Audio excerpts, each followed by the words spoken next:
Selamat datang di Berita Populer Indoposko.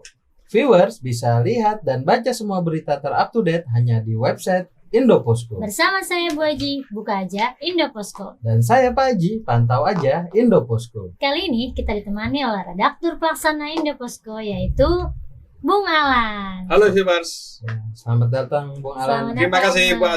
Haji. Senang berada di sini. Oke viewers, kita masuk ke berita populer yang pertama. TNI AL tangkap 3 kapal Vietnam di Natuna. KRI Ciptadi 381 dan KRI Tuanku Imam Bonjol 383, BKO Gugus Tempur Laut Koarmada 1 menangkap 3 kapal ikan asing berbendera Vietnam yang menangkap ikan di Laut Natuna Utara Selasa 11 Januari. Komandan KRI Ciptadi 381 Letkol Laut Irwan dalam keterangan Rabu mengatakan pihaknya mendeteksi kontak radar KIA saat sedang operasi penegakan kedaulatan dan hukum laut di Laut Natuna. Saat didekati, nampak kapal yang menangkap ikan menggunakan pukat tarik. Oke, gimana pendapatnya nih Bung Alan? Ya, saya untuk kira berita ini. Ini memang harus sering dilakukan aparat kita ya, karena pencurian ikan di kawasan Natuna itu sangat sering terjadi. Illegal fishing itu paling banyak dari Vietnam, dari Filipina juga. Filipina mungkin jarang ya, paling banyak Vietnam. Tapi selain dari itu saya justru ingin menyoroti lautnya itu sendiri. Karena laut itu kan, Laut Natuna itu masuk bagian dari paling ujungnya Laut Cina Selatan. Itu sengketa. Cina selalu mengklaim bahwa itu adalah wilayah mereka. Indonesia mengklaim itu adalah kawasan zona ekonomi eksklusif milik Indonesia. Indonesia sedang mengebor ada cadangan minyak dan gas alam di situ ya. Nilainya itu sampai ribuan triliun ya kalau dirupiahkan.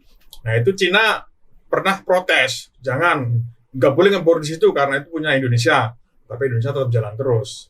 Nah, jadi wilayah ujungnya Laut Cina Selatan itu di Natuna itu. Jadi masih sampai sekarang memang sengketa, tapi Indonesia tetap menurut kita ya Indonesia udah benar karena itu memang masuk zona ekonomi eksklusif Indonesia. Si teritorialnya ya, betul. Indonesia Nah, ya. jadi kalau ada pencurian, aksi-aksi dari negara lain harus ditangani segera. Itu untuk menunjukkan bahwa ini adalah wilayah Indonesia. Termasuk nelayan-nelayan itu walaupun judulnya adalah menangkap pencuri ikan, tetapi grain yang besarnya lagi bahwa Indonesia menunjukkan kepada dunia ini adalah lautnya Indonesia, bukan milik Cina. Saya kira itu ya. Itu menarik. Berarti juga ada celah ya, ada pintu yang kurang pengawasan mungkin ya. Iya, jadi makanya ada masuk makanya dari situ, ya, Bung Fong. TNI AL kan banyak ngirim salah satu wilayah yang dijaga ketat kan dari situ. Karena selalu takutnya Cina nanti suka nyelonong-nyelonong di situ. Oke, kita masuk ke berita yang kedua. Djokovic dan Barty unggulan teratas Australia Open.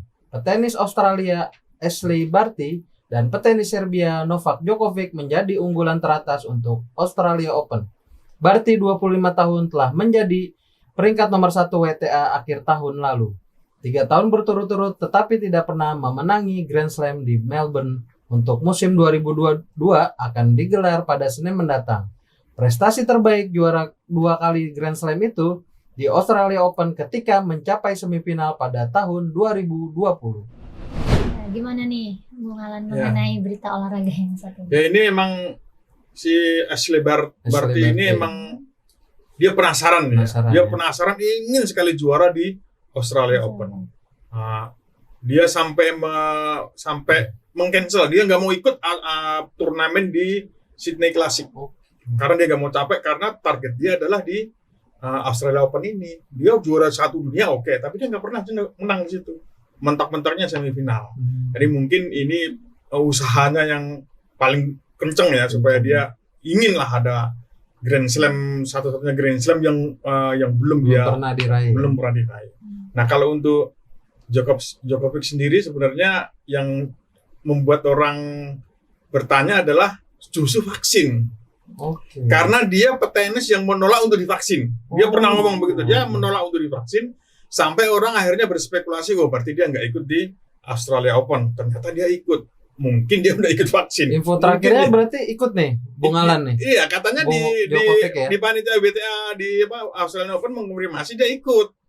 Nah, berarti mungkin dia udah divaksin, mungkin ya. Sampai kalau nggak salah Presiden Rusia ya, Iya. Serbia ya, Nah, ikut turun Ikut, tangan iya. juga. iya karena dia selalu ngomong anti vaksin. Iya. Dia udah 9 kali juara di Australia Open. Iya, udah bisa Iya. dibilang udah sering Udah banget kenyang lah. lah ya. Kenyang banget. Ya, bareng- kalau dia ikut lagi menang lagi ya mungkin Iya. dia mungkin terbanyak lah juara di sini. Tapi di bawahnya juga kayaknya masih ada Roger Federer ya, Federer, ada ya. Rafael Nadal, Nadal juga masih persaingan. kayaknya kansnya juga nggak bisa disembarangin juga tuh. Iya betul. Tapi dia tetap unggulan teratas. Kawakan lah ya kalau untuk berdua. Oke, kita masuk ke berita yang ketiga. Terkait mafia tanah, Bareskrim periksa Kadishub Kota Depok. Direktorat Tindak Pidana Umum Bareskrim Polri menjadwalkan pemeriksaan Kadis Perhubungan Kota Depok Eko Herwianto sebagai tersangka kasus dugaan mafia tanah. Brigjen Pol Andi Rianjaya di Direktur Tipidum Bareskrim Polri menyebutkan pihaknya telah mengirim surat pemanggilan terhadap Eko beberapa waktu lalu. Gimana, Bung Alan Ya. nih lagi-lagi mafia tanah Mafia nih. tanah. Tahu nggak kalau ada mafia tanah berarti ada aparat di situ. Aparatnya. Nggak mungkin orang Betul. luaran nyolong tahu-tahu gitu kan. Iya. Nah, kasus ini terjadi karena laporan seorang pensiunan TNI Mayor Jenderal kalau nggak salah ya. Dia punya tanah, terus tiba-tiba tanahnya diklaim punya orang lain. Setelah diselidiki, ternyata suratnya itu palsu. Apa namanya, sertifikatnya itu palsu. Ya. Nah, ternyata orang yang bermain di situ adalah aparat-aparatnya. Salah satunya itu adalah dugaannya ya adalah kepala dinas perhubungan ini waktu itu dia masih camat. Kadishub. Dia masih menjabat sebagai camat di Sawangan. Lokasi tanahnya kan di Sawangan. Sawangan. Nah, mungkin dia ikut terlibat dalam memperlancar proses pemalsuan penerbitan sertifikat itu.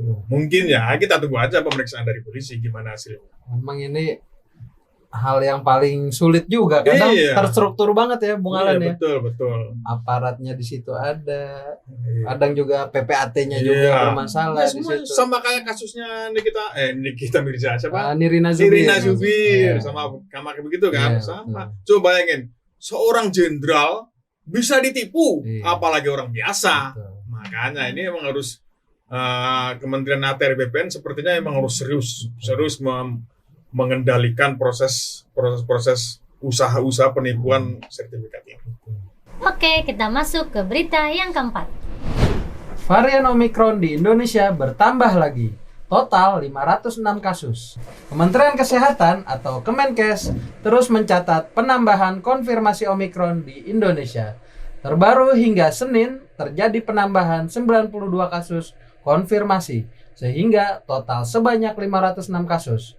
Penambahan kasus masih didominasi oleh pelaku perjalanan luar negeri. Rinciannya adalah 506 kasus konfirmasi Omikron, sebanyak 415 merupakan PPLN dan 84 kasus transmisi lokal. Ya, gimana nih Bung Alan mengenai berita varian Omikron? Ya, ini sebenarnya sudah diprediksi bahwa nanti kita akan menghadapi gelombang ketiga setelah jika Omikron masuk Indonesia, diprediksi kita akan mengalami gelombang ketiga karena Omikron ini penularannya berkali-kali lipat lebih Lebih kuat cepat. daripada Delta. Tetapi yang membuat kita agak lebih tenang, gejala-gejala klinisnya tidak seberat Delta. Itu makanya para orang-orang yang terinfeksi Omikron ini lebih banyak isolasi mandiri. Mereka tidak perlu perawatan karena gejala tidak begitu berat. Cuma dia memang penyebarannya yang lebih cepat dikhawatirkan mengenai orang-orang yang memiliki penyakit bawaan, orang tua, lansia. Itu makanya itu pemerintah mulai melakukan strategi pencegahan lebih dini karena diperkirakan puncaknya nanti di awal Februari. Pemprov DKI yang wilayahnya paling banyak terkena Omikron juga sedang menyiapkan antisipasi yang lain juga karena sedang PTM 100% kan di DKI kan. Itu kan rawan juga. Pokoknya nanti kalau PPKM-nya naik levelnya, mungkin PTM-nya akan kapasitasnya ya. PTM-nya mungkin akan diubah bukan 100%. Mungkin apalah kita belum tahu ya. Tapi semoga aja tidak seperti yang diperkirakan lah ya. Semoga bisa teratasi lah. Yang penting masyarakat kita harus ketat disiplin ya. Taat prokes saja. Itu yang paling penting, taat prokes. Oke, viewers, kita masuk ke berita yang terakhir. Ini 5 langkah gampang berantas jerawat. Jerawat merupakan masalah kulit yang paling umum terjadi, mulai dari usia remaja hingga dewasa. Jerawat masih menjadi kondisi yang menjengkelkan bagi banyak orang dan dapat mempengaruhi kepercayaan diri. Beragam metode dan praktek bisa diaplikasikan untuk mengatasi jerawat. Berikut adalah 5 langkah mudah jerat-jerawat dari You Acne Plus. Oke, gimana Bung Alan nih cara mengatasi jerawat nih? Kita ada sekarang itu teknologi perawatan kulit itu udah maju, udah banyak di mana-mana. canggih ya. Sudah canggih. Cuma yang kita sajikan di sini adalah langkah mudah. Nah, bisa baca di indoposko.id. Tapi intinya adalah jangan sering-sering membersihkan muka, jangan terlalu sering memegang wajah, apalagi tangan kan rawan terkena ini kan. Jaga pola makan, makanan sehat, minum air putih yang banyak, kira-kira seperti itu. Oke, pendapat dari Bung Alan tadi sekaligus menutup perjumpaan kita di Berita Populer edisi minggu ini. Terima kasih Bung Alan sudah hadir di Berita Populer Indoposko. Sama-sama. 86 ya. 86, siap. Dan para viewers, jangan lupa untuk baca terus berita terupdate di website Indoposko. Dan jangan lupa untuk like, komen, dan subscribe Indoposko Channel. Sampai jumpa di Berita Populer edisi berikutnya. Bye viewers!